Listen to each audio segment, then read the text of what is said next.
selalu berusaha menyimpan sesuatu yang bisa membawa manfaat, baik untuk dirinya, untuk anak cucunya, maupun untuk keluarganya, untuk masa kini dan masa depannya.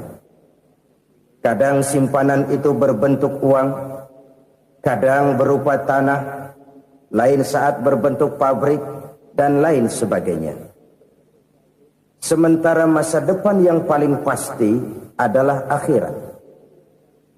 Jika untuk masa depan dunia kita rela memeras keringat, membanting tulang, pergi pagi dan pulang petang, menyimpan uang, menyimpan tanah, menyimpan pabrik, pernahkah kita merenung jika satu saat kiamat datang, kita dibangkitkan dari kubur masing-masing, berdiri di padang mahsyar untuk mempertanggungjawabkan seluruh kegiatan hidup kita di dunia ini, lalu kita akan menuju ke alam akhirat. Sudahkah kita mempunyai simpanan untuk akhirat kita? Pada pertemuan kali ini saya ingin menyampaikan sebuah hadis di mana Rasulullah sallallahu alaihi wasallam bersabda, "Arba'un min kanzil jannah." Simpanan sorga ada 4 macam. Yang pertama, ikhfa'us sadaqah, menyembunyikan sedekah. Saudara-saudara kaum muslimin, sebagaimana yang kita maklum bahwa Allah Subhanahu wa taala melebihkan sebagian rezeki dari kita terhadap yang lain. Ada yang kaya, ada yang setengah kaya, ada yang miskin, ada yang setengah miskin, dan selanjutnya. Ada yang gajinya kecil tapi penghasilannya gede. Ada yang penghasilannya gede tapi nggak punya gaji. Ada juga yang memang gajinya gede dan penghasilannya gede. Kelebihan rezeki merupakan sunnatullah dan tidak harus membuat kita merasa lebih dari yang lain. Bahkan sebaliknya, kelebihan itu harus membuat kita ringan tangan untuk menolong mereka yang memang memerlukan pertolongan. Kalau saudara diberikan ilmu, maka pertanyaan akhirat cuma satu: ilmumu kau amalkan untuk apa? Kalau saudara diberikan umur yang panjang, pengadilan akhirat juga bertanya satu: umurmu kau habiskan di mana? Tapi kalau saudara diberikan harta, pengadilan akhirat akan bertanya 2: hartamu kau dapat dari mana? Kau belanjakan kemana? Dari mananya ditanya dan kemananya juga ditanya. Oleh karena kita akan dimintakan pertanggungan jawab, maka amanah yang bernama harta ini harus kita gunakan dengan sebaik-baiknya.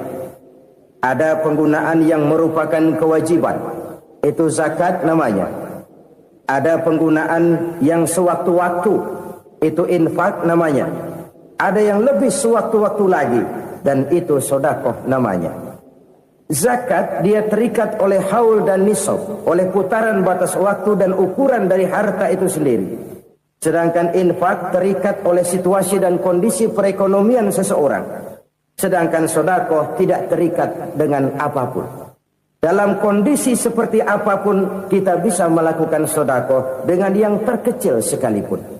Sampai-sampai Rasulullah sallallahu alaihi wasallam mengajarkan, la tahqiranna minal ma'rufi syai'an walau an talqa akhaka biwajhin talik. Atau ada hadis, tabassumuka fi wajhi akhika laka shadaqah. Senyumanmu kepada temanmu adalah sedekah. Jadi untuk melakukan sedekah tidak harus dalam berbentuk uang. Dengan ilmu kita bisa sedekah. Dengan tenaga kita bisa bersedekah, dengan pikiran kita bisa bersedekah, bahkan senyum kepada teman itu pun sedekah. Jadi kalau sedekah dengan uang memang belum punya uang, nyengir aja banyakin. Itu asal pada tempatnya, jangan lalu ketemu tiang listrik cengengesan. Tentu tidak pada tempatnya dan tidak wajar. Nah, sedekah yang paling dicintai Allah adalah sedekah yang disembunyikan. Artinya, jauh dari sifat riya. Kan kadang-kadang ada orang sedekah itu disebutkan namanya, apa tidak bagus? Kalau memang niatnya ikhlas, ya bagus-bagus saja. Untuk memberikan sugesti kepada yang lain. Di Fulan bin Fulan nyumbang sekian, diumumkan. Boleh kalau niatnya untuk memberikan rangsangan kepada yang lain supaya dia menyumbang lebih besar dari orang tadi. Tapi kalau itu mendatangkan riya, maka sedekah yang paling dicintai Allah adalah sedekah yang disembunyikan. Tangan kiri saja tidak tahu apa yang diberikan oleh tangan kanan. Sedekah yang dilakukan dengan ikhlas akan merupakan perbendaharaan surga, tersembunyi dari pandangan orang lain, tidak seorang pun tahu. Karena memang sikap yang baik adalah melupakan kebaikan dan mengingat kesalahan. Itu salah satu ciri orang bahagia. Orang yang selalu mengingat kesalahannya dan berusaha melupakan segala kebaikannya. Kalau dia akan berada kebaikan, dia tidak bisa ikut, dia merasa rugi karena dia merasa belum pernah berbuat baik. Tapi kalau akan melakukan kesalahan baru, dia ingat kesalahan yang sudah-sudah, sehingga terhalang baginya untuk melakukan satu kesalahan baru. Demikianlah saudara-saudara, bahwa Allah melebihkan rizki sebagian kita dari yang lain, agar terjadi tolong-menolong dalam kehidupan ini. Jadi kesenjangan yang nature, kesenjangan yang alami, itu sunnatullah. Ada yang kaya, ada yang miskin, ada yang kelas menengah. Nah, kenapa lalu sekarang kita berusaha mengentaskan kemiskinan? Oleh karena adanya kesenjangan struktural. Kalau yang kaya bisa semakin kaya, kenapa yang miskin tidak bisa naik jadi ikut sedikit kaya? Sebab pada dasarnya Islam adalah agama yang sejak turunnya sudah berupaya memerangi kemiskinan. Bahkan dikatakan kemiskinan itu mendekatkan kepada kekufuran. Orang kalau miskin udah dekat banget sama kafir. Gampang menjadi kafir. Berapa banyak saudara-saudara kita yang oleh karena soal perut, oleh karena soal materi, terpaksa meninggalkan dan menanggalkan akidahnya. Menjual petunjuk yang diberikan Allah dengan kesenangan dunia yang cuma sebentar ini. Na'udzubillah, thumma na'udzubillah. Jadi makin kita sembunyikan satu sedekah, semakin banyak perbendaharaan kita di surga. Sedekah yang paling dicintai Allah adalah sedekah yang disembunyikan. Malahan ada seorang sufi, dia punya kebiasaan kalau pergi sholat Jumat dia bawa uang, itu uang dia taruh di bawah tikar masjid. Dia niat sedekah kepada siapa saja yang nemuin itu duit. Maksudnya apa? Supaya yang nemuin nggak tahu siapa yang punya duit. Demikian dia saking ingin menyembunyikan sedekahnya. Karena sifat riya itu bisa memakan amal kita sendiri. Riya itu termasuk menyebut-nyebut kebaikan kita. Orang yang suka nepuk dada, sedikit-sedikit ngitungnya kalau nggak gua. Tuh kalau nggak gua tuh yang belah situ, kalau nggak gua. Iya, kalau nggak lu kenapa emang? Orang yang suka menepuk jasad, tuh biasanya memang begitu, saudara-saudara. Kalau perang lagi berkecamuk, orang nggak sempat ngaku jadi pahlawan. Tapi begitu perang selesai, yang kagak kenal bedil ngaku pahlawan, mas. Itu sesuatu yang biasa. Oleh karenanya, orang-orang yang ikhlas dalam bersedekah, disembunyikannya sedekah itu, Allah cinta betul. Malahan ada hadis memberikan jaminan, inna sedaqatal mar'il muslimi tazidu fil umri wa tadfa'u mitatas su'i. Sesungguhnya sedekahnya seorang mukmin tazidu fil umri, bisa menambah umur panjang. Wa tadfa'u mitatas su'i, dan menyelamatkan manusia dari mati secara su'ul khatimah. Jadi siapa yang kepengen panjang umur, banyaklah sedekah. Yang bosan hidup, pelit terus. Sedekah menambah panjang umur dan menyelamatkan manusia dari mati secara su'ul khatimah. Pak, katanya umur itu nggak bisa ditambah, nggak bisa dikurangin. Kapan? Kalau ajal sudah datang. Wa idza jaa ajaluhum la yastakhiruna sa'atan wa la yastakdimun. Kalau ajal datang tidak bisa dimajukan, tidak bisa dimundurkan. Itu kalau ajal sudah datang. Tidak bisa lagi umur ditambah dikurangi, sudah datang. Tapi kalau belum datang, itu kan haknya Allah. Mau ditambah, mau dikurangi, hak prerogatif Allah. Sebagai pencipta manusia, Allah Maha Kuasa dan Maha Mampu. Sedekah ini menambah panjang umur dan menyelamatkan manusia dari mati secara su'ul khatimah. Itu orang mati kan sama ya, kondisinya mati, nggak nafas. Tapi hakikat mati kan lain-lain. Ada yang mati itu husnul khatimah, baik akhirnya.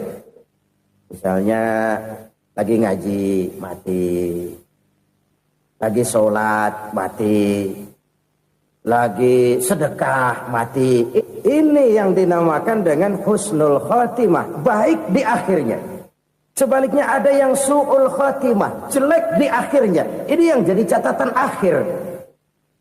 Lagi nyekek botol, mampus. Lagi banting kartu, modar.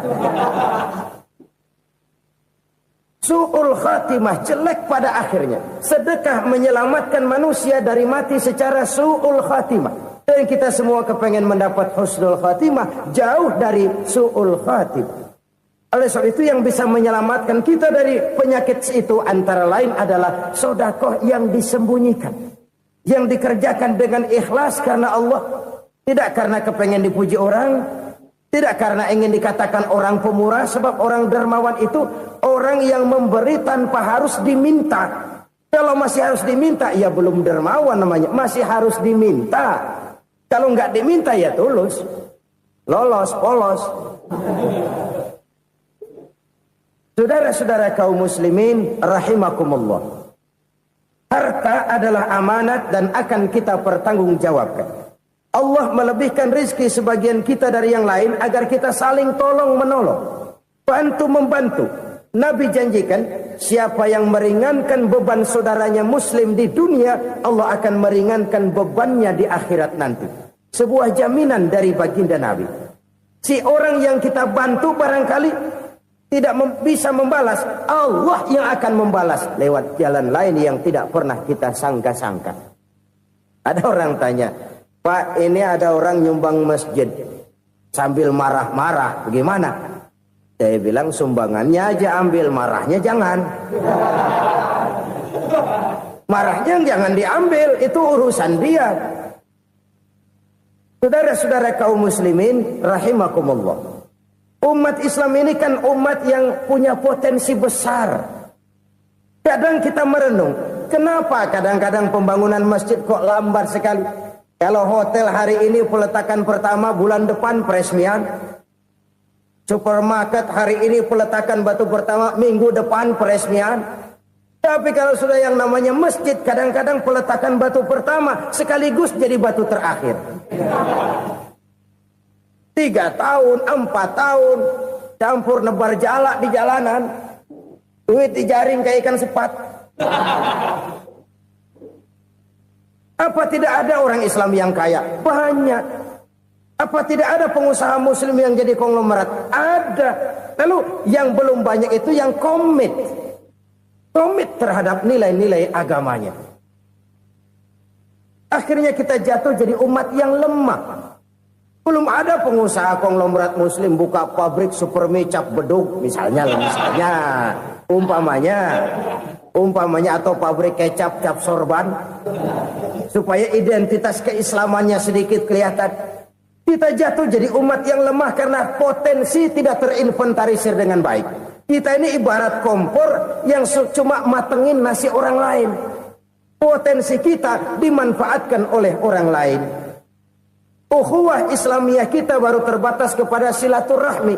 Ukhuwah di bidang ekonomi kita lemah. Ukhuwah di bidang kebudayaan kita lemah. Apalagi ukhuwah di bidang politik kita lebih rapuh lagi. Padahal ukhuwah itu adalah totalitas kehidupan manusia. Menyangkut ipolek sosbud. Memerlukan nilai-nilai ukhuwah. Jadi oleh karena itu mari kita menyadari. Di dalam harta kita, walaupun kita yang cari, pergi pagi, pulang sore, peras keringat, banting tulang, di sana ada harta anak yatim. Di sana ada hak masjid. Di sana ada hak pesantren, di sana ada hak jihad. Berbahagialah seseorang apabila dia oleh Allah dijadikan keran. Keran itu menyimpan air, tapi tidak untuk dirinya, tapi disalurkannya kepada mereka yang memang memerlukannya. Saudara-saudara kaum muslimin rahimakumullah, ini yang pertama. Jadi perbendaharaan surga adalah menyembunyikan sedekah. Orang lain nggak tahu, kita pun nggak pernah ngitung-ngitung. Kita anggap lewat begitu saja, padahal itu deposit akhirat. Satu. Yang kedua, perbendaharaan surga itu apa? Wa kitmanul musibah, menyembunyikan kesulitan. Kadang orang takut menghadapi kesulitan, tapi makin kita merenung, hidup ini kan sebenarnya urusan. Takut sama urusan, ya jangan hidup. Tandanya orang hidup itu kalau punya urusan. Urusan melupakan problem. Problem sering menimbulkan kesulitan. Kesulitan bukan untuk ditakuti, tapi untuk diatasi dan dicarikan jalan keluarnya. Siapa sih orangnya yang gak pernah sulit-sulit? Makin tinggi status sosialnya, makin gede urusannya. Makin tinggi kualitas imannya, makin berat tingkat kesulitannya. Cuma memang yang namanya enak itu seperti pelangi. Biang lala itu nggak pernah di atas kepala kita, di atas kepala orang melulu. Lu sih enak lu, kata kita. Dia juga bilang yang enak kan lu. Pelangi itu nggak pernah di atas kepala kita. Kata tukang beca, aduh enak ya naik Mercy. Kata tukang beca, apa yang di dalam mobil Mercy? Aduh enak bener tukang beca, di jok ngeringkuk ngorok pules bener. Saya kamar pakai AC, sejuk, tempat tidur sutra, empuk, alga, spring bed, kulak kulik, nggak bisa pules kalau belum minum Valium, belum tidur. Enak bener tukang beca, di jok ngorok nggak tahu wetan kulon. Si tukang beca bilang yang di Mercy enak, yang di Mercy bilang tukang beca enak. Inilah enak, nggak pernah di atas kepala kita, di atas kepala orang lain melulu enak itu. Nah, saudara-saudara, yang merupakan perbendaharaan surga itu orang yang bisa menyembunyikan kesulitan, baik pribadi ataupun rumah tangga. Nih terutama rumah tangga yang jadi soalnya. Kadang-kadang kita ini kalau senang, sebaliknya kalau senang kita diam, kalem aja, cuek. Banyak banget duit kita bawaan, diam aja udah. Malah ketemu orang takut. Tapi begitu susah, sekampung tahu. Padahal Nabi mengajarkan perbendaharaan surga itu menyembunyikan musibah, menyembunyikan kesulitan. Kalau enak, cerita sama orang-orang. Kalau nggak enak, rasain sendiri, tekan sendiri, atasin sendiri. Kita kan sebaliknya, senang kita diam, asal lagi susah, paling tidak kita nyari teman buat cerita kesusahan. Siapa orangnya yang nggak pernah susah? Cuma soalnya bagaimana kita mengatasi kesusahan itu sendiri.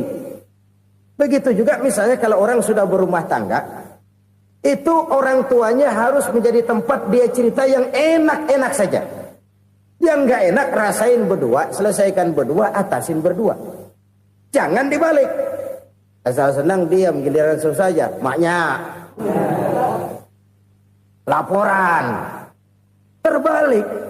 Bisa menjaga security informasi. Maka nama bayam keluar diam, malah seluitan. Enak amat lo makan daging ayam. Security informasi. Saudara-saudara kaum muslimin rahimakumullah. Ujian yang terberat itu yang pernah diberikan kepada para nabi, para rasul, para aulia, para ulama. Makin tinggi keimanan, makin berat bentuk kesulitan. Ayo saya kemukakan satu contoh saja. Ada seorang nabi yang kaya, nabi kaya, namanya Nabi Ayub. Iblis kalau orang begini kan keki, ibadahnya rajin, kaya. Nih yang kayak begini susah digodain. Kalau ibadahnya rajin, miskin, kali bisa disogok. Sini imannya mantap, ibadahnya rajin, kaya, nabi lagi. Oh, tapi namanya iblis nggak kurang akal. Laporan, Tuhan, kenapa Les? Ya ini bahasa saya, bahasa Qurannya sih nggak gitu. Itu hambamu yang namanya Ayub, dia rajin ibadah cuma karena dikasih kaya aja. Coba kasih miskin dia, berhenti dia sembahyang. Ah, kamu bisa aja. Saya tahu Ayub itu hambaku yang ikhlas. Saya buktiin Tuhan, silahkan. Dibuktiin lah, iblis turun ke alam ini. Yang mula-mula dia lakukan, dia rusak sawah ladang Nabi Ayub. Dia binasakan binatang ternak Nabi Ayub. Sehingga dalam waktu singkat, jatuhlah Nabi Ayub dari orang paling kaya jadi orang paling miskin. Beliau masih ibadah di mihrab dalam masjid. Datang iblis. Saudara Ayub, ya. Lagi ngapain? Ibadah. Nyembah Allah, nyembah Allah. Oh, percuma. Kenapa? Tuhan yang ente sembah nih, dia udah bikin miskin ente. Sawah ladang ente hancur lebur, binatang ternak binasa. Sekarang ente jadi orang paling miskin. Ngapain nyembah Tuhan kayak begitu? Tekor. Udah berhenti dah ibadah, berhenti ibadah. Ini iblis sama Tuhan laporannya lain, yang dikerjakan kepada Nabi Ayub juga lain. Benar begitu iblis kata Nabi Ayub? Iya, sawah ladang saya habis, buras. Binatang ternak saya binasa, binasa. Saya miskin, bangpak. Apa jawab Nabi Ayub? Bukan innalillahi, ya ini hebat.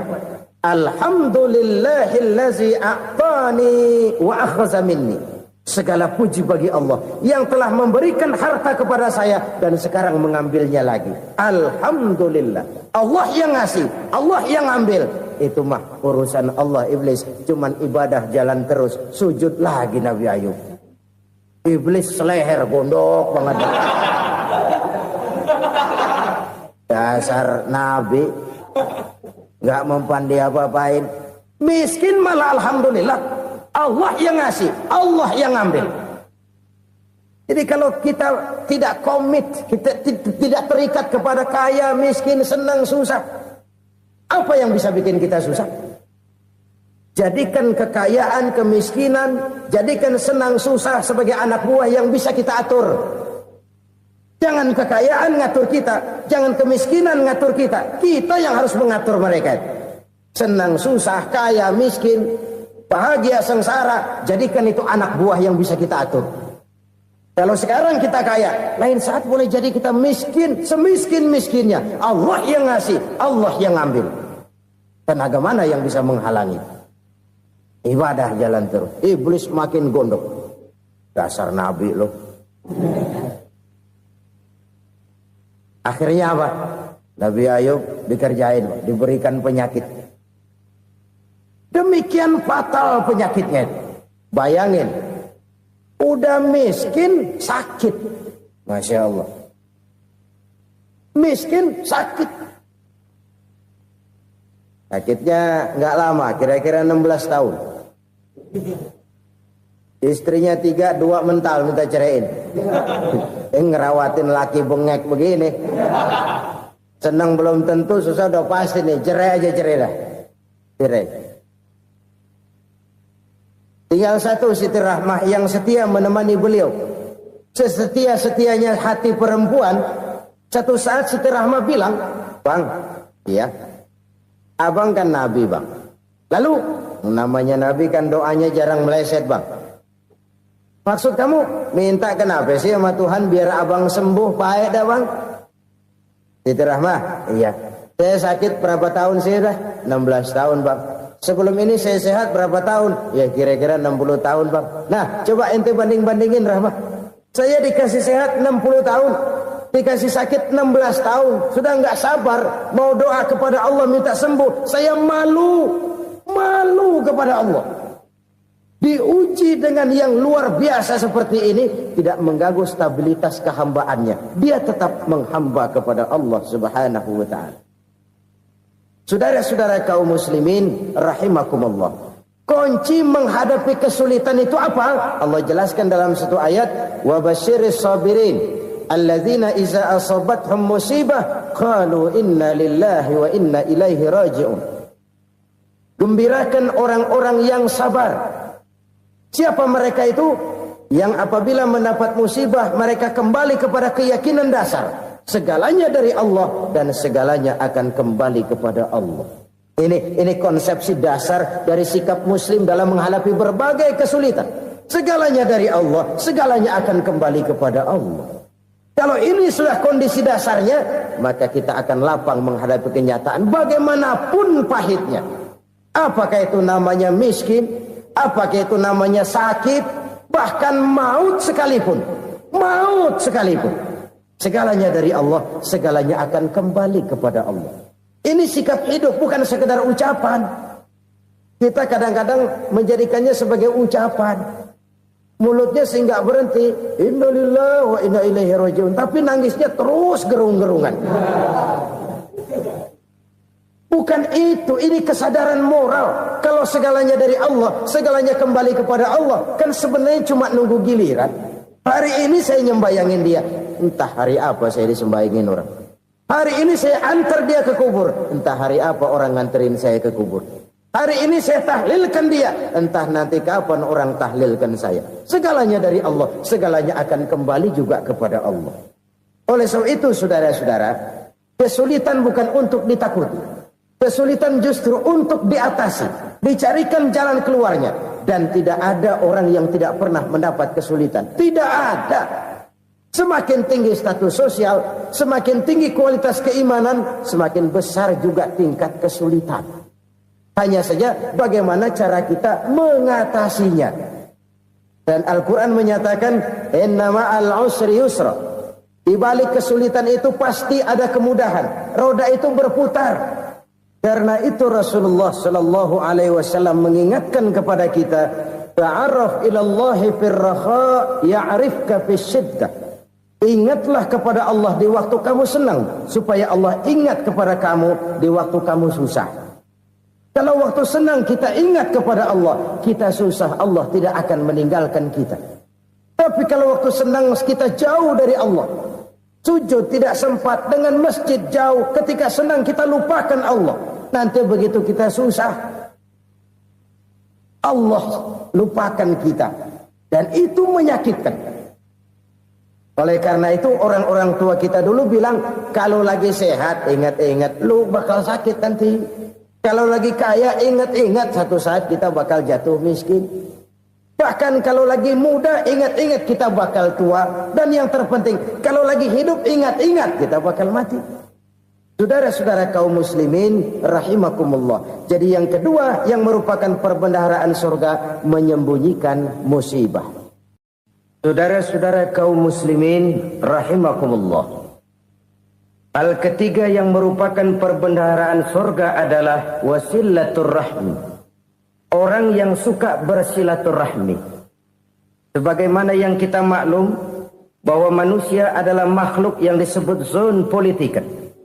Makhluk sosial yang tidak mungkin hidup sendiri-sendiri. Betapa dan siapapun kita memerlukan orang lain. Bodoh betul manusia kalau tinggal di tengah masyarakat tapi tidak mau bermasyarakat. Merasa hebat sendiri, pinter sendiri, gagah sendiri, kaya sendiri. Mungkin kalau mati juga ngubur sendiri. Jangankan kita di sini, di sorga saja Nabi Adam waktu sendirian bengong melulu, ngondar mandir. Allah tegur dam sepi dam. Ya ini kalau bahasa saya. Iya Tuhan sepi ini nggak ada coret-corekan pisan ini. Diciptakan Siti Hawa baru anteng Nabi Adam. Itu di sorga. Cobalah. Umpamanya saudara tinggal di Jakarta nih. Kayak bener. Apaan aja di Jakarta punya saudara dah. Jembatan Semanggi ambil. Monas, Buntel bawa pulang. Hotel-hotel ambil semua. Cuman tinggal di Jakarta sendirian, apa enaknya? Betapa dan siapapun kita perlu orang lain. Tidak ada seorang pun yang bisa memenuhi kebutuhan hidupnya secara sendiri-sendiri. Nah, Islam telah menyelamatkan manusia dari ras diskriminasi. Mengikat manusia dengan persaudaraan yang berlandaskan kepada akidah. Karena itu dianjurkan bersilaturahmi. Bahkan Nabi menyatakan, man arada ayyubsata lahu fi rizqihi wa yunsa'a fi atharihi falyasil rahimah. Siapa yang kepengen diluaskan rezekinya dan dipanjangkan usianya, banyaklah ia bersilaturahmi. Siapa yang kepengen dimudahkan rezekinya, hendaknya ia banyak bersilaturahmi.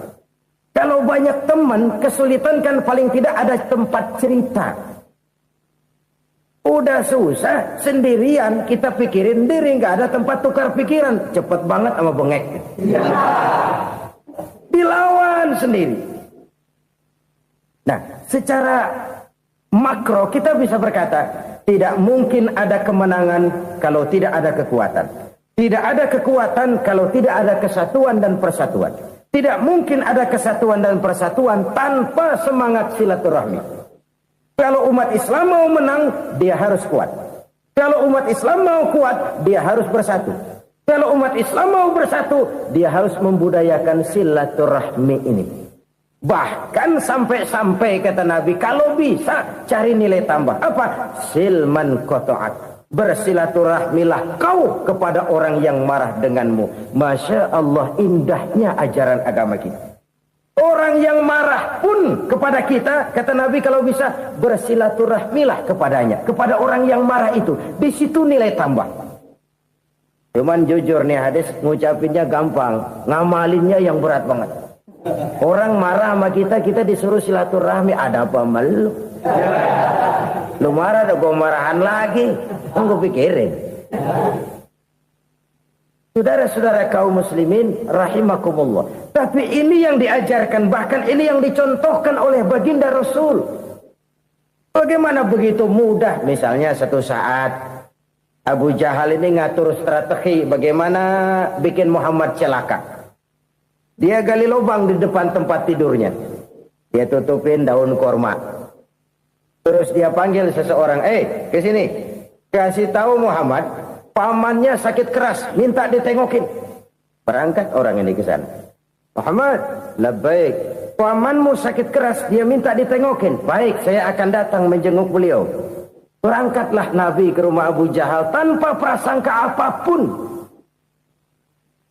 Abu Jahal udah pasang setil, selimut 3 rangkap setengah dia pakai. Persis kayak orang meriang. Tapi sembari ngintip dari balik selimut. Begitu Muhammad buka pintu, nah masuk perangkap nih. Muhammad jalan menuju tempat pembaringan. Makin lama makin dekat, makin lama makin dekat. Makin dekat ke lubang yang dipasang oleh Abu Jahal itu.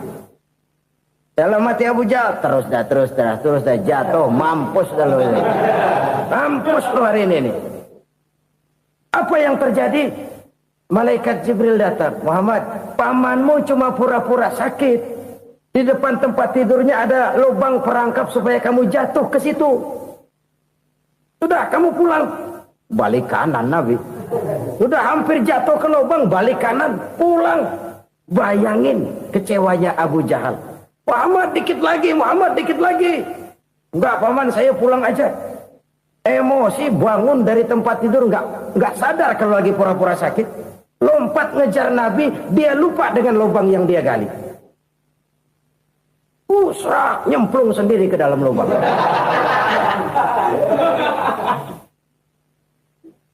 Nabi terus berlalu. Ini terjadi keanehan. Jatuh ke lubang yang dia gali itu sebenarnya nggak terlalu dalam ya. Antara 3-4 meteran lah. Tolong saya jatuh ke lubang ini. Datanglah pelayan-pelayannya itu. Angkat saya dari sini. Oh, yang ngulurin tambang. Satu gulung, belum juga nyampe itu tambang. Kurang, beli lagi ke warung. Sambung, ulur lagi, nggak juga bisa sampai. Wah, ini kerjaan Muhammad ini. Tolong, siapa salah seorang kamu ke rumah Muhammad? Kasih tahu, encangnya kecebur. Minta ditolongin. Sampaikan kepada Rasul. Kenapa? Pamanmu jatuh ke lubang, Muhammad minta tolong diangkatin. Tambang udah nyambung-nyambung nggak nyampe juga. Ya, nanti saya datang, saya tolong. Coba. Nyata-nyata orang berniat jahat mau mencelakakan dia. Datang dia menolong. Ini yang disebut air tuba dibalas air susu ya ini. Bukan sebaliknya. Air tuba dibalas air susu. Paman, kecebur ya? Iya Muhammad, tolong ini. Pegang tangan saya. Nabi ulurkan tangannya. Nyampe. Dipegang oleh Abu Jahal. Diangkat ke atas. Sampai atas. Apa kata Abu Jahal? Sihirmu memang hebat Muhammad. Udah ditolongin dikata sihir. Yang enak kita kemplang kan itu orang begitu. Urusan apa? Tapi inilah akhlak. Kalau bisa kamu bersilaturahmilah dengan orang yang marah kepadamu sekalipun. Orang marah kita tetap baik. So, kalau kita berbuat baik sama orang yang memang baik, rasanya sih biasa-biasa aja. Orang baik kita baik lagi. Ya draw aja, belum ada nilai tambah di situ. Baru ada nilai tambah kalau kita bisa berbuat baik kepada orang yang nyakitin kita. Itu namanya kita setingkat di atas dia. Dia sakitin kita, kita berbuat baik sama dia. Dia pelit sama kita, kita baik sama dia. Dia marahin kita, kita deketin dia. Di situ kita punya nilai tambah. Jadi siapa yang ingin diluaskan rezekinya kata Nabi dan dipanjangkan umurnya, hendaklah ia banyak-banyak bersilaturahmi. Sederhana sebenarnya silaturahmi, tapi silaturahmi membangkitkan semangat kesatuan dan persatuan. Kesatuan dan persatuan melahirkan kekuatan. Dalam matematika 1 ditambah 1 pasti 2. Tapi di tengah masyarakat 1 orang takut ditambah 1 orang takut, hasilnya jadi 2 orang setengah berani. Kenapa setengah berani? Karena udah berdua. Tadi pan takut sendirian.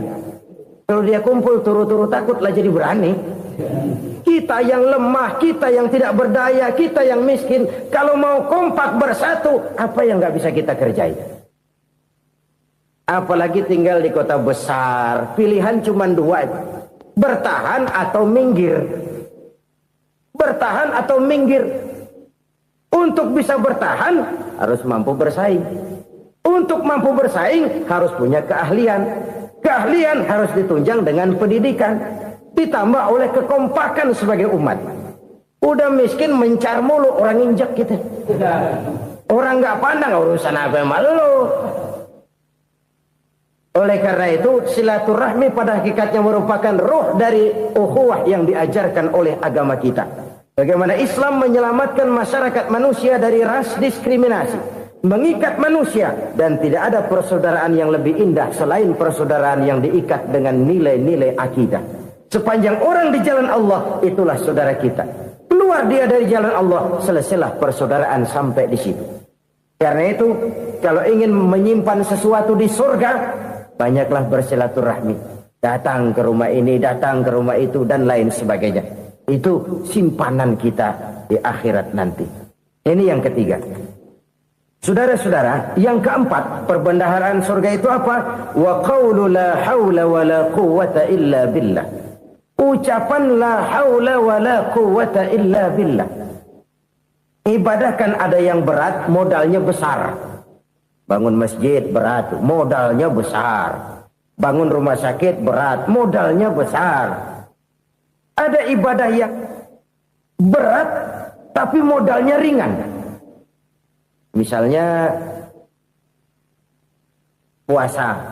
Puasa itu berat, mengendalikan nafsu.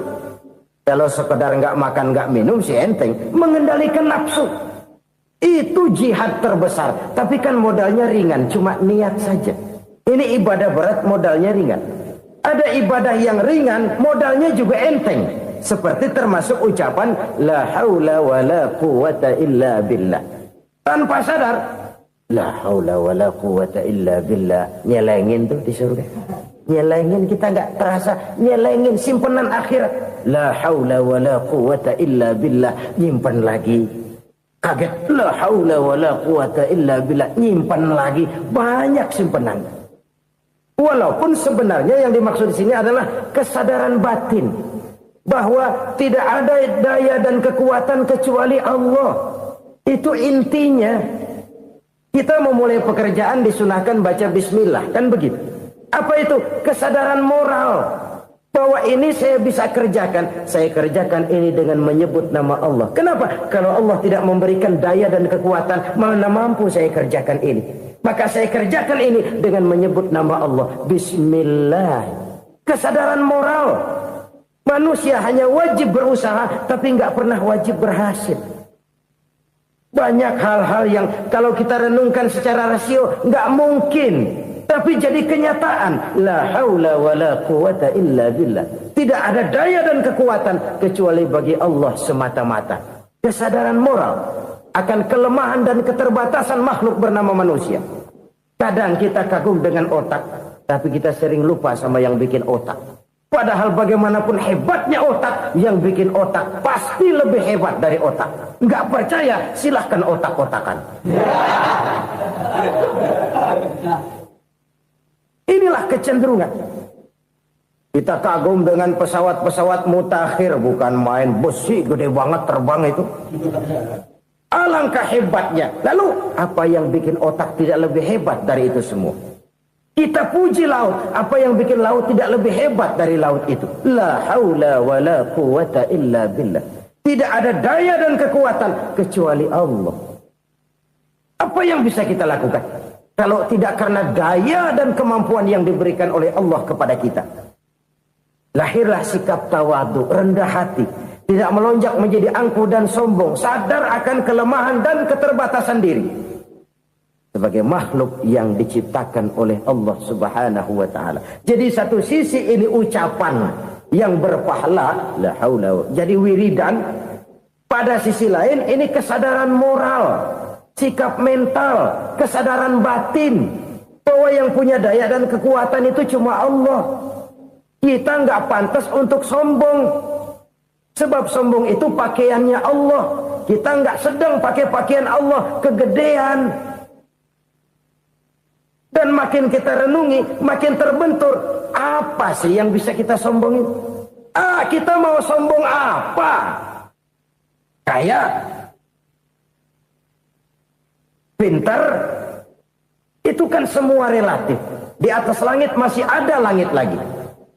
Jadi oleh karenanya, marilah kita menyadari. Manusia hanya wajib berusaha, tapi tidak pernah wajib berhasil. Yang berusaha saja tidak wajib berhasil, apalagi yang tidak berusaha. Islam bukan agama orang pemalas yang selesai sholat lalu endelohom, nggelenggem ayem-ayem. Tapi Islam bukan agama orang sombong yang setelah berusaha lalu tidak memerlukan Allah. Kita bisa saja bikin proyeksi, tahun sekian kita bakal panen besar menurut perhitungan otak. Tapi ada kejadian lain. Apa? Tikus ngambek. Habis itu dimakanin tikus, panen gagal. Proyeksi rasional gagal oleh tikus-tikus yang ngambek itu. Bisa saja terjadi. Tahun depan kita panen besar, urung. Kenapa? Musim panas panjang. Dan sekarang ini koran-koran bikin berita musim mengalami penyelewengan. Bukan cuma manusia yang nyeleweng sekarang. Musim pakai nyeleweng. Mestinya kan musim hujan udah selesai, masih hujan-hujan juga. Musim. Nah sekarang kita boleh bikin proyeksi, kita bakal panen besar. Tahu-tahu musim panas panjang, sawah retak, air kering. Cari teknokrat yang paling botak, suruh pendekin tuh musim panas. La haula wa la quwata illa billah. Inilah kesadaran moral. Saudara, saya teringat satu saat ada seorang konglomerat. Umurnya ya kira-kira 70-an. Satu saat dia ditanya oleh wartawan, "Pak, umur Bapak berapa sih?" "Ya paling 10 tahun." 10 tahun? 10 tahun? Anak Bapak berapa orang? Satu saja? Satu. Harta Bapak berapa? Ya paling-paling bangsa 7 juta kali. 7 juta? Iya. Pak, kenapa Bapak bohongi saya? Bapak punya buku biografi. Koran-koran, majalah-majalah banyak memuat cerita riwayat hidup Bapak. Saya tahu umur Bapak 70. Kenapa bilang cuma 7 tahun? Saya tahu anak Bapak 8. Kenapa cuma bilang 1? Saya tahu harta bapak miliaran, mungkin triliunan, pabrik di mana-mana, bank di mana-mana. Kenapa bilang uang bapak cuma 7 juta? Nah, kata si konglomerat tadi, kamu benar nak, kamu benar. Umur saya kalau jumlahnya memang 70 nak. Cuman ingat-ingat saya, baru 7 tahun terakhir ini saya sujud. Baru 7 tahun terakhir ini saya berusaha dekat dengan Allah. Saya laksanakan perintahnya, saya jauhi larangannya. 7 tahun inilah rasanya yang ada nilainya di hadapan Allah. Yang 63 tahun matong, kelabu, kelem umur gue. Habis untuk maksiat, untuk munkarat. Maka ketika ditanya tadi, umur saya 7 tahun itu. Oh begitu Pak. Oh iya. Lalu anak Pak. Anak bapak kan 8. Kenapa bilang cuma 1? Nah, kalau jumlah hitungannya memang anak saya 8. Tapi dari 8 orang ini rasanya cuma 1 nih. Yang bakal jadi buah hati, belahan jantung. Pelanjut cerita, penerus sejarah. Bakal jadi anak soleh yang akan mendoakan saya. Cuma 1 rasanya anak saya ini yang bakal jadi buah hati saya. Besar-besaran saya. Yang akan mendoakan di kubur saya. Yang akan mendoakan di akhirat saya. Yang 7 orang mana? Masya Allah. Yang 1 tenggeng. Yang 1 nyekek botol mulu. Yang 1 nggak karu-karuan. Makanya saya bilang 1 anak saya yang akan bisa mendoakan saya. Oh begitu Pak. Iya. Nah harta Pak. Harta bapak kan triliunan. Pabrik bapak di mana-mana. Uang bapak hampir di tiap bank-bank besar. Kenapa bilang cuma 7 juta? Betul kau nak. Harta saya kalau jumlahnya memang miliaran, triliunan mungkin. Tapi yang saya ingat baru 7 juta tuh yang saya belanjakan di jalan Allah. Saya nyumbang masjid, saya santuni yatim piatu, saya bantu pembangunan pesantren, saya bantu pembangunan rumah sakit Islam. Itu yang akan saya bawa pulang ke akhirat, yang 7 juta itu. Yang triliunan itu nanti akan diperebutkan oleh anak-anak saya sebagai waris saya. Jadi harta saya 7 juta itu yang bakal nemenin saya di akhirat, yang akan saya bawa pulang jadi teman saya. Saudara-saudara kaum muslimin, jangan-jangan orang tua itu adalah kita-kita ini. Jangan-jangan kita-kita ini adalah orang tua itu. Jangan-jangan itu potret dari diri kita masing-masing.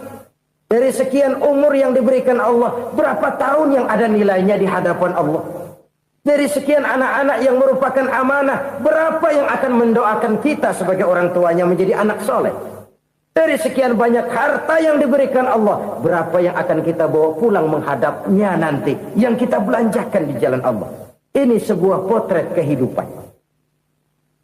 Karena itu kita kembali kepada la haula wa la quwwata illa billah.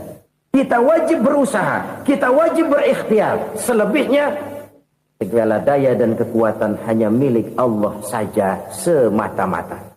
Satu kesadaran batin dari setiap pribadi muslim.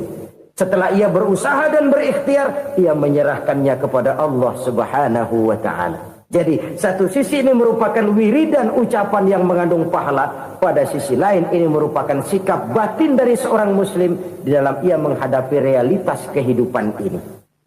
Saudara-saudara kaum muslimin rahimakumullah. Kalau ini kita jadikan satu basis kehidupan, maka ini akan menyelamatkan manusia dari kemungkinan tergelincir menjadi orang yang lupa diri dan lupa darat. Sebab itu Imamul Ghazali berpesan, jadidis safinah fa innal bahra amiq wa khuziz zad fa inna safara ba'id wa khaffifil hamla fa innal hamla sadid. Perbarui selalu kapalmu karena lautan sangat dalam. Bawa bekal yang banyak karena perjalanan ini sangat jauh. Ringankan beban karena kebanyakan beban akan menyakitkan. Alangkah indah kalimat ini, alangkah dalam makna yang terkandung di sana. Perbarui selalu kapalmu karena lautan sangat dalam. Apa artinya ini? Jaga mentalmu baik-baik. Pelihara imanmu baik-baik karena hidup penuh cobaan seperti lautan. Kita kalau berlayar di lautan kan kadang-kadang tenang, angin bertiup sepoi-sepoi basah. Jika malam datang bintang gemintang bertabur menghias cakrawala. Rembulan memantulkan sinarnya dengan indah. Dalam keadaan begitu berlayar enak. Tapi lain saat ombak menggunung, halilintar menyambar, angin topan bertiup. Berapa banyak sudah saudara-saudara kita yang tenggelam di lautan dunia tanpa sadar bahwa dia belum sampai kepada pantai yang akan dituju. Berapa banyak sudah saudara-saudara kita yang tenggelam di lautan dunia ini tanpa sempat bangkit lagi. Dia menyangka sudah sampai kepada tujuannya. Hati-hati kapal jangan sampai bocor karena lautan sangat dalam. Iman ini jaga baik-baik karena hidup penuh dengan ujian. Wa khuzizat fa inna safara ba'id. Bawa bekal yang banyak karena perjalanan sangat jauh. Saudara mau ke Bandung, bawa duit. Saudara mau ke Surabaya, banyakan lagi duitnya. Saudara mau ke Mekah, gepokan, iketan tuh duit nggak lembaran lagi. Makin jauh perjalanan, makin banyak bekal yang harus kita bawa. Kalau saudara dari Jakarta mau ke Surabaya, kagak bawa duit berangkat juga, itu sih bukan berani namanya, nekat. Sampai Surabaya belum tentu, sengsara di jalan udah pasti. Kenapa? Nggak bawa bekal berangkat. Sama juga kita nih, misalnya belum sempat sembahyang, mati. Waduh, berani banget orang. Belum punya bekal, mati. Sengsara di jalan. Atau bekal tidak cukup. Dari Jakarta saudara mau ke Surabaya, bawa duit 500 perak. Paling jauh Cikampek nyampenya itu. Paling jauh itu. Antara jauhnya perjalanan dengan bekal yang saudara bawa tidak seimbang. Hidup ini perjalanan panjang. A walking tour. Dimulai dari alam arwah. Sebelum jasad diciptakan, roh diciptakan lebih dulu. Dari situ pindah ke alam rahim. Dari alam rahim pindah ke alam dunia. Dari alam dunia pindah ke alam barzah. Baru menuju akhirat. Satu perjalanan panjang. Kalau bekal tidak bawa, sengsara di jalan. Bawa bekal yang banyak karena perjalanan ini sangat jauh. Wa khaffifil hamla, ringankan beban karena beban itu cuma akan menyulitkan.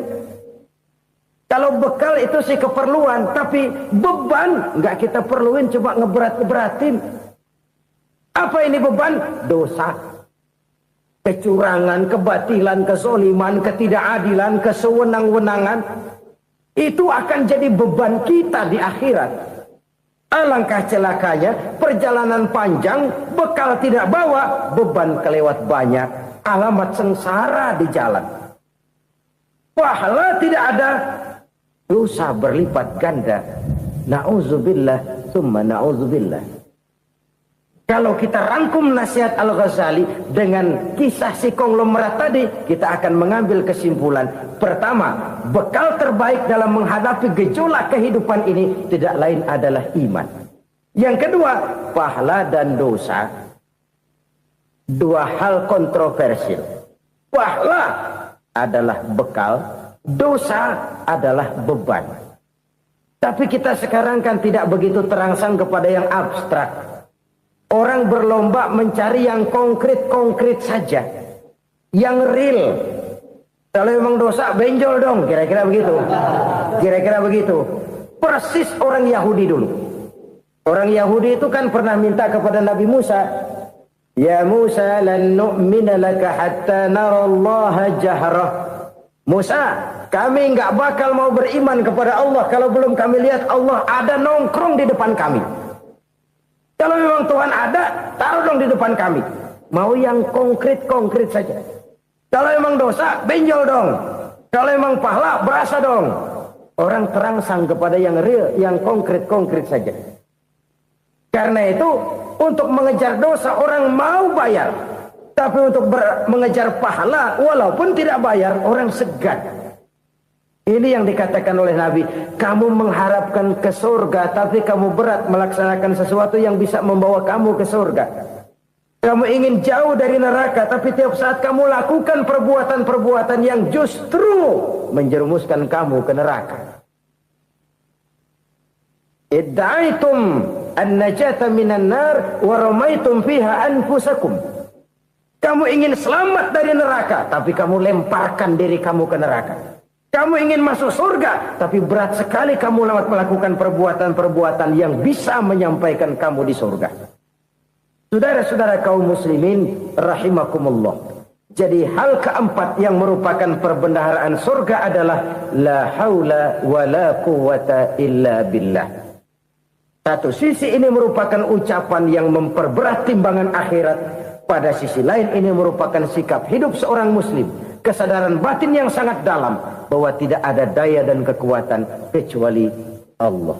Dan itu kita simbolkan pada saat memulai pekerjaan dengan Bismillah. Dengan menyebut nama Allah. Satu kesadaran moral. Saya hanya bisa melakukan ini karena diberikan daya dan kekuatan oleh Allah. Lahirlah sikap tawadu, rendah hati, tidak melonjak menjadi angkuh dan sombong. Saudara-saudara, sampai sini dulu jumpa kita kali ini. Semoga 4 perbendaharaan surga ini dapat kita lakukan, yang kelak akan merupakan bekal kita di kemudian hari nanti. Amin ya rabbal alamin. Bapak-bapak, ibu-ibu, saudara-saudara kaum muslimin rahimakumullah. Di dalam kehidupan kita sebagai seorang muslim, minimal 5 kali dalam sehari semalam kita mendengar seruan untuk mendirikan solat yang disebut azan. Ada kalimat menarik di dalam kalimat azan itu, yakni seruan hayya 'alal falah, marilah menuju kepada keberuntungan, marilah meraih kemenangan. Seruan ini adalah kecenderungan dari setiap manusia, apapun warna kulitnya. Artinya, setiap orang dalam hidup selalu ingin meraih dan mencari kemenangan. Kemenangan akan melahirkan kepuasan batin, dan kepuasan batin memberikan kebahagiaan. Sedangkan kekalahan melahirkan penderitaan batin, dan penderitaan batin menjerumuskan seseorang di dalam berbagai bentuk kerugian. Jikalau inilah seruan azan, maka masalahnya ialah apa yang menyebabkan kita meraih kemenangan. Al-Quranul Karim memberikan tuntunan dan ajaran kepada kita bahwa orang-orang yang memperoleh kemenangan itu tidak lain adalah orang-orang yang bertakwa. Hanyalah mereka yang bertakwa kepada Allah Subhanahu wa ta'ala pada akhirnya akan tampil sebagai pemenang.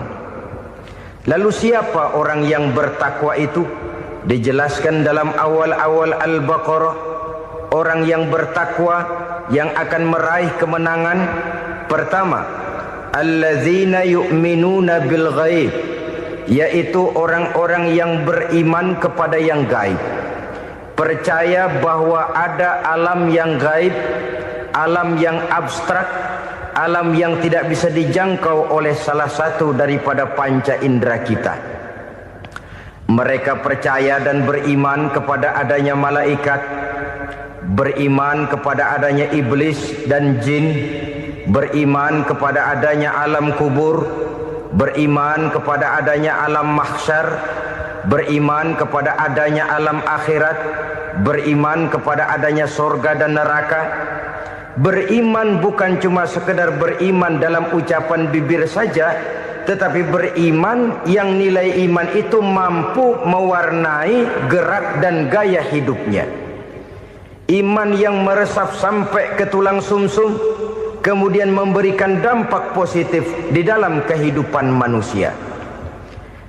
Alam, kita tahu, adalah sesuatu yang selain Allah, dan Allah bukanlah alam. Apapun namanya selain daripada Allah, itu adalah alam. Alam pada hakikatnya terbagi menjadi 2. Ada alam syahadah, alam nyata, alam konkret, alam yang bisa dijangkau oleh salah satu indera kita. Kemudian ada alam ghaib, alam yang tidak bisa dijangkau oleh panca indera kita, alam metafisika, alam abstrak, alam yang wajib kita imani keberadaannya.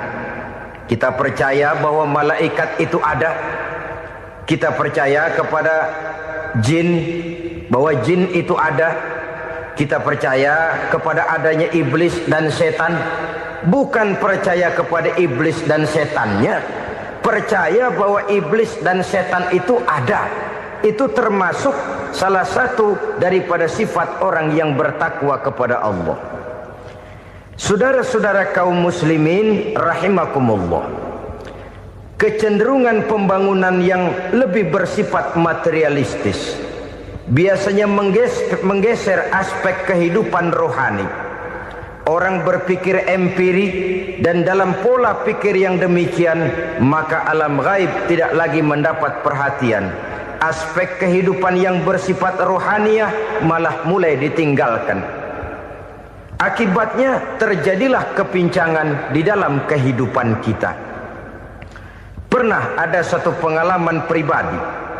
Dalam perjalanan kembali ke tanah air, dalam pesawat di sebelah kanan saya duduklah seorang Jerman namanya Heiner Simonsen. Iseng saya ajak kenalan, saya ajak ngobrol, saya tanya dia. Saya bilang, Mas Heiner ini, kalau pesawat yang kita tumpangi ini jatuh ke bawah, kira-kira apa yang bakal terjadi, Mas? Dia bilang, kita semua akan mati. Begitu? Iya. Oke. Apa itu mati? Tanya saya. Dia bilang, untuk tahu apa itu mati, kita harus tahu lebih dahulu apa itu hidup. Saya pikir nih bule bisa ngomong juga. Baiklah kata saya. Apa hidup menurut Anda itu? Oh, hidup itu dia bilang, kalau seluruh anggota badan kita bekerja secara normal, paru-paru memompa darah secara normal, jantung berdetak secara normal, sel-sel tubuh bekerja secara fit, dan organisme tubuh hanya mau bekerja secara normal, dia bilang, kalau kita memberi makan yang cukup, menu yang teratur, dan gizi yang lengkap. Saya bilang, kesimpulannya apa, Ner? Dia jawab, hidup adalah dari tangan ke mulut. Life is from the hand to the mouth, kata dia. Hidup adalah dari tangan ke mulut. Jadi masalah hidup tidak lebih daripada masalah isi perut. Orang pergi pagi, pulang sore, peras keringat, banting tulang, perut yang dibelain. Saya bilang, you are wrong. Sampean salah, Ner. Kamu orang Islam bukan? Bukan. Pantas. Kenapa saya salah? Dia bilang, ya jelas salah. Salahnya di mana? Kamu ini manusia. Kalau hidup cuma dari tangan ke mulut, saya bilang, kambing di kampung saya juga begitu pikirannya, Ner. Itu kambing di kampung saya, asal perutnya kenyang, sudah hidup dia. Perkara besok bagaimana, lusa prospeknya macam mana, bulan depan ada apa, kambing nggak pernah mikir. Di kampung saya kambing juga pikirannya begitu. Kamu Kristen ya? Tadinya. Loh kok tadinya, lalu apa sekarang kamu ini? Dia bilang, sekarang saya netral. Saya tidak beragama, tapi saya percaya kepada Tuhan sebagai pencipta alam. Saya ingat benar dia bilang, I haven't any religious, but I believe to God as the creator of the world. Kenapa bisa netral begitu, Ner? Habis saya bingung katanya. Islam bilang Islam baik, Kristen bilang Kristen baik, Hindu Buddha bilang Hindu Buddha baik, semua agama baik. Saya netral sekalian, nggak beragama. Yang penting saya percaya kepada Tuhan. Saya bilang, Ner, kamu ini kayak orang mau beli celana, lalu bingung. Yang satu bilang Levi's bagus, yang satu bilang Blue Jean hebat, yang satu bilang Wool England hebat. Celana ini hebat, celana itu bagus, celana ini hebat. Semua celana bagus, kamu bingung. Akhirnya netral, tidak pakai celana. Itu juga salah. Saya pikir-pikir, kemudian saya melihat bahwa dua pola berpikir Heiner ini nampaknya sudah mulai menggejala di lingkungan masyarakat bangsa kita.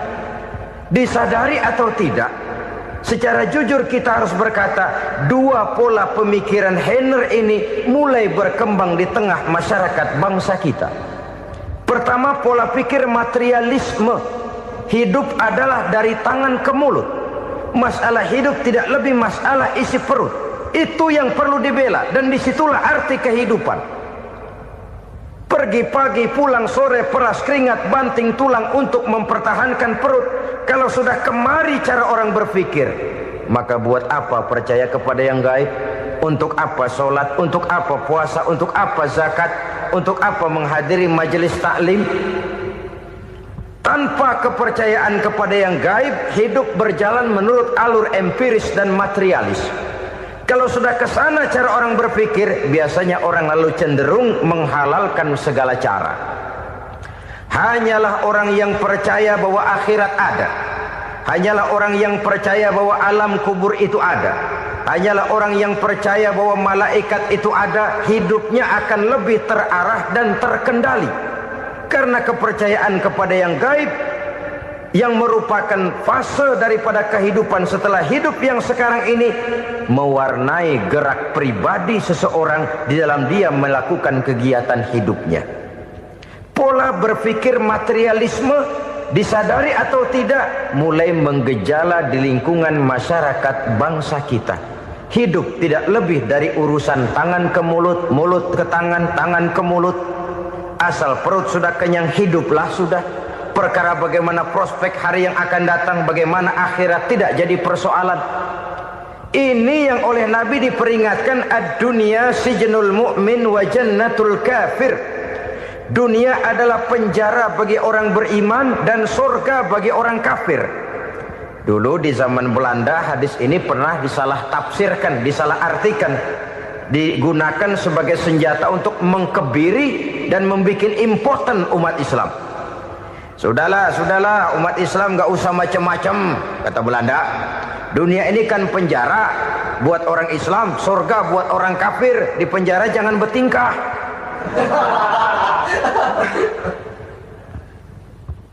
Pengertiannya tidak begitu.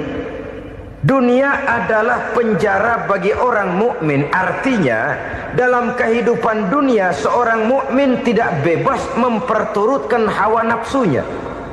Di penjara hawa nafsunya itu. Sebaliknya, surga bagi orang-orang kafir. Buat orang kafir, surgalah dunia ini. Mereka bebas memperturutkan hawa nafsunya. Dilarang tidak terlarang, dicegah pun tidak tercegah. Mereka hidup menurut alur bisikan nafsu mereka sendiri. Kemudian bila ajal datang, maut merenggut nyawa, selesailah surganya sampai di situ. Maka bagi orang-orang yang tidak percaya kepada adanya akhirat, kepada adanya alam gaib, surganya sebatas umurnya. Sekali lagi, surganya sebatas umurnya. Bila umur selesai, ajal pun datang merenggut nyawa, selesailah sudah surganya sampai di situ. Alangkah pendeknya perjalanan orang-orang yang tidak percaya kepada alam gaib ini. Bagi kita mukmin, jikalau kita mampu memenjarakan hawa nafsu, kita bisa bahagia di dunia ini. Dan Islam memang tidak menyuruh kita sengsara di dunia. Raih dunia, kejar dunia, gapai dunia sebagai alat untuk mencapai kebahagiaan di akhirat nanti. Hidup adalah satu perjalanan panjang yang terbentang sejak kita terlahir dari alam rahim sampai kepada alam akhirat nanti. Andai kata kita gagal meraih kebahagiaan di dunia, toh kita masih punya akhirat. Tapi jangan jadi dalil yang melemahkan semangat. Biarin dah kita di dunia kebelangsak, yang penting akhirat. Akhirnya dunia benar-benar kebelangsak. Bagaimana dunia ini bisa kita raih, dan bagaimana meraih dunia untuk menunjang kepentingan akhirat nanti. Yang kedua, dari pikiran Heiner yang saya lihat menggejala di lingkungan masyarakat bangsa kita, timbulnya manusia-manusia netral. Seolah-olah Tuhan yes, agama no. Sama Tuhan percaya, agama ogah. Tuhan ngangguk, giliran agama godeng. Padahal hampir dalam setiap ayat dalam Quran, kata-kata amanu biasanya bergandeng dengan wa amilus shalihat. iman dan amal soleh. Ini sebagai isyarat Tuhan dan agama jangan pernah dipisah-pisah. Apabila kita bertuhan, maka kita harus beragama. Apabila kita beragama, maka agama itu harus bersumberkan dari Tuhan yang kita imani itu. Tidak mungkin kita pisah, Tuhan yes, agama no. Sama Tuhan percaya tapi agama bikin sendiri. Sembayangnya cukup bengong 2 jam madep mulon.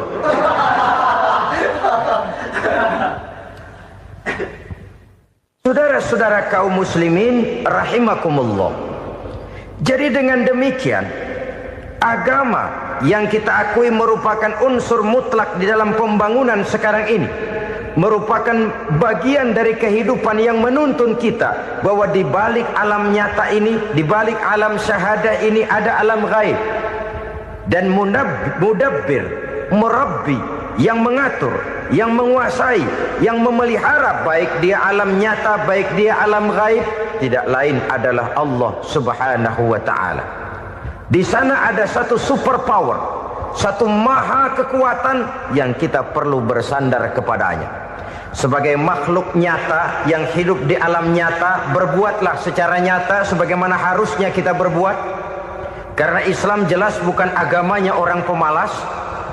Islam jelas bukan agamanya orang yang mengajarkan setelah selesai sholat boleh duduk, nggelenggem ayam-ayam, ndelohom, menghitung bintang di langit sambil menunggu keajaiban. Tidak. Islam adalah agama yang mengajarkan apabila sholat sudah selesai kamu kerjakan, bertebaranlah di permukaan bumi, cari karunia Tuhanmu. Jangan hidup berpangku tangan menunggu keajaiban. Karena hidup bukan undian. Jangan berharap untung besar tanpa mau peras keringat. Tapi di sebalik itu toh kita juga harus yakin bahwa di sisi usaha nyata yang kita lakukan ada satu super power, satu maha kekuatan gaib yang menentukan berhasil dan tidaknya usaha kita. Kepercayaan kepada hal semacam inilah yang mendorong kita untuk mempunyai sandaran vertikal, agar jikalau usaha ini berhasil, kita tidak lupa diri dan lupa daratan. Jikalau usaha ini gagal, kita tidak putus asa dan buruk sangka, tidak cupik pandangan dan sempit hati, tapi mampu melihat persoalan dengan kacamata putih sambil husnuzon kepada Allah Subhanahu wa ta'ala. Kita percaya malaikat itu ada. Ada yang namanya raqib dan atid, mengawasi gerak hidup kita sampai kepada gerak hati kita. Ini memberikan sugesti agar kita berhati-hati. Tidak sejengkal tanah pun kita bisa berlindung dari pengawasan raqib dan atid. Ada munkar nakir yang akan menyoal kita di alam kubur. Ada malaikat malik, penjaga neraka. Ada malaikat ridwan yang menjaga surga. Kita percaya kepada adanya jin, kita percaya kepada adanya setan, iblis. Percaya kepada adanya, bukan mempercayai si setan, si iblis lalu menjadikannya sebagai teman. Tidak. Percaya bahwa mereka itu ada dan merupakan makhluk Allah yang gaib, yang diciptakan Allah Azza wa Jalla. Kepercayaan kepada alam gaib memberikan motivasi terhadap gerak lahir manusia, sehingga dengan motivasi kepercayaan kepada yang gaib, gerak lahir jadi lebih terarah, jadi lebih terpelihara. Pernah seseorang bertanya, "Pak, apakah adanya akhirat bisa dibuktikan secara ilmiah?" Saya bilang tidak bisa, tidak bisa. Kenapa? Karena yang berangkat nggak pernah pulang kemari lagi. Kalau dia pulang kemari bisa kita tanya bagaimana enak di sono.